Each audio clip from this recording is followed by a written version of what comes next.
আসসালামু আলাইকুম everyone, welcome to RosuiGhor BD. আজকে আমি আপনাদের সাথে শেয়ার করব একটি মজাদার রেসিপি, সেটি হলো ছুরি শুটকি ভর্তা। আশা করি সবার ভালো লাগবে। চলুন তাহলে শুরু করা যাক। ছুরি শুটকি ভর্তার জন্য আমার যা যা লাগছে, বিসমিল্লাহির রহমানির রহিম। 1/4 কাপ সরিষার তেল দিয়ে দিলাম। এখন দিয়ে দিব ছুরি শুটকি। এগুলো আমি আগে থেকেই গরম পানি দিয়ে ভিজিয়ে রেখে ভালো করে ধুয়ে নিয়েছি।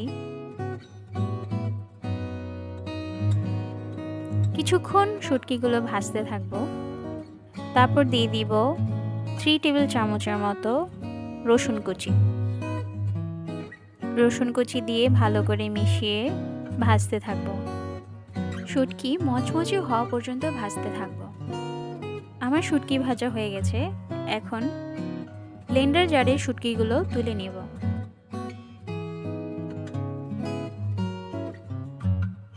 এখন দিয়ে দিব 3টি শুকনো মরিচ, যা আমি আগেই টেলে নিয়েছি।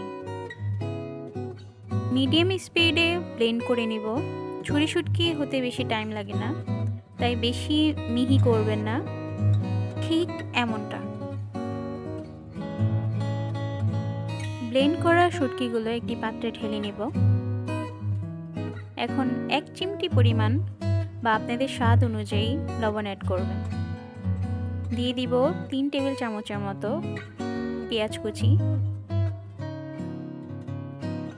এখন দিয়ে দিব ধনেপাতা কুচি পরিমাণ মতো। এখন সব একসাথে ভালো করে মাখিয়ে নেব। আশা করি সবার ভালো লাগবে। অবশ্যই একবার ট্রাই করবেন বাসায়। আমার রেসিপিগুলো ভালো লাগলে অবশ্যই পাশে থাকবেন, লাইক করবেন, কমেন্ট করবেন। আজ তাহলে এখানেই, আবার কোনো নতুন রেসিপি নিয়ে হাজির হব। আশা করি সবাই ভালো থাকবেন, আমার জন্য দোয়া করবেন। আল্লাহ হাফেজ।